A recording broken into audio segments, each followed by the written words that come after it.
What's going on, guys? It's been a slow burn getting here, but it's time to heat up. Welcome to Eggin with Aaron, the #1 cooking show that's not #1. So here we are. Today we're going to be talking about the best accessories for the Big Green Egg. The problem here is you can spend a lot of money, which, as the looks of it, I have, but not for long. I'm actually going to be able to put the Amazon affiliate links in the description below. So if I talk about anything here that you may want, use that affiliate link, helps me out. I make $1.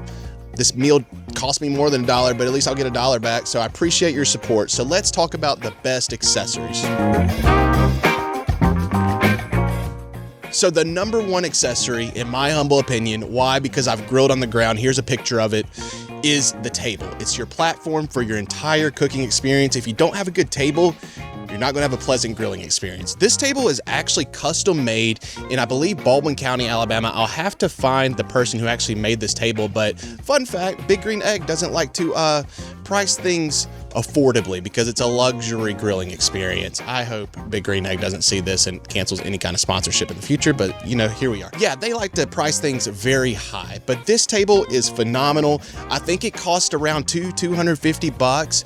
The Big Green Egg one, I am pretty sure it's $500+. I could be wrong, fact check me right here, but this is the most important accessory, and I highly recommend getting something good and on wheels. So it would be the worst day in the world for you to get this brand new Big Green Egg that you took out a mortgage for and put it on a wooden table. Why? That sounds like a fire hazard to me. What you're gonna need is the Big Green Egg riser. Have no idea how much this costs. Actually, I don't even know how much any of this costs. I don't wanna look at the receipts, but this is how much it costs. This is where you can find it. That's the Big Green Egg riser. Super easy to set up. It has rubber feet. The stand just swivels out and you just set your Big Green Egg right on top of it. So chances are this isn't your first time grilling. Completely understand, but you're going to have to clean out your grill. What better way to clean out a grill than a proprietary tool that Big Green Egg sells? And that's what this little device is right here. It is a Big Green Egg ash scooper. Pretty cool. It's probably costs way too much money, but it says Big Green Egg and you can be a loyalist for the rest of your life.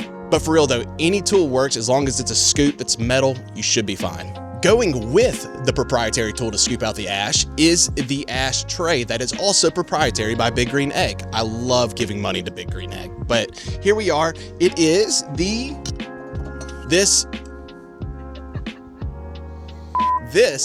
is the Big Green Egg ash pan, and it is quite handy. It says Big Green Egg on it, so you can continue to be a fanboy just like I am. It's a handy tool, but for real though, any dustpan will work as long as it's metal. I highly recommend not putting a plastic dustpan under your grill. As you see in this beautiful B-roll of me cleaning out the grill, you see the ash bucket that's in the grill. This was a Christmas gift given to me, so I really don't know how much it cost, but it has been a game changer. Big Green Egg actually comes with a standard metal plate. That's cool and all until you want to take all of the coal out. Maybe you want to start over, start fresh, or you just want to clean out the whole thing in general. But this bucket has been a game changer. I don't know what the actual official name is for it, but it's cool. The #2 accessory that I highly recommend not cheaping out on, although I guess #1 accessory I totally cheaped out on, is the Royal Oak charcoal. If you use anything else other than Royal Oak lump charcoal, I literally can't trust you, and I question if you should even grill. But the reason why you use Royal Oak charcoal, or really any lump charcoal, is because lump charcoal is the preferred fuel for the Big Green Egg. Don't know why you don't use briquettes, right? Briquettes? Briquettes? Is it actually briquettes? Briquettes? The reason why you don't use briquettes is because it has a lot of different additives, for what I know, and also it burns at a different rate. Because the Big Green Egg is primarily a smoker, you want a long burning fuel. So now that you have your charcoal, how do you light it? Well, this was also received as a present. I got a Big Green Egg electric charcoal starter, and it just plugs in and becomes really hot. So that's how it starts. You leave it in there for a good burn. I would say leave it in there for about 10 minutes. That gives you enough time to like prep meat. I actually love this thing. I've used alternatives like the flamethrower thing that they sell. I couldn't even, it's not actually a flamethrower, but I've used that. It broke within 6 months. So I don't recommend that. It's really hard to break metal. So get the metal thing. And because apparently I don't care about safety and failed to mention really the number one, I would put that above the table, is your gloves. These are actually welding gloves that I found on Amazon.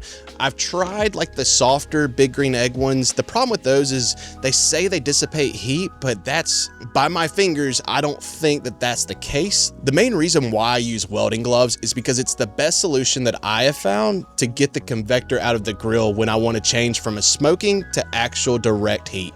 So within this beautiful B-roll, you see me putting in the convector. This is number 3 of the most important things you need for your Big Green Egg. Why? Because the Big Green Egg, like I mentioned before, works best as a smoker. So with the salmon and kebabs that I had, I chose to do indirect just to give that smoke flavor to the fish and the vegetables. So now that you have your meat prepared, you're getting the fire started, you need a tool to put that meat on the grill. I recommend a good long set of tongs and spatula, because if you use a short set like this, and if you don't have your gloves, charcoal basket, grill cover. I don't ever use the grill cover, so you don't need it. Because we care about food safety, trust me, don't ask me the story, but we care about food safety. You want a thermometer, but what better way to spend your money than to get a Big Green Egg grill thermometer? And what's cool is on the back, it has all of the temperatures you should cook your meat at. And it's very handy, highly recommend, but just get a grill thermometer. Now that you followed all these tips and have a perfectly cooked meal, it's time to clean the grill. What better way to clean the grill than a proprietary tool once again, the Barbecue Daddy. This is well used, well loved. It is an absolutely phenomenal tool. Why? Because there's no bristles. If you have a bristle scrubber, the likelihood of you getting bristles on your grate and in your meat is very high. What's cool about that sponge is that you can throw it in the dishwasher or just buy new ones and you keep the actual tool. If you made it this far, I kind of feel bad for you, but thank you so much for watching the very first Eggin with Aaron episode. If you want to support the channel, make sure you give this video a thumbs up, hit the subscribe button, and because I gotta pay for this meal because it's on my credit card, use the Amazon affiliate links below. It helps me out, not a ton, but maybe it'll give me $1. That'd be cool, and we'll see you in the next one.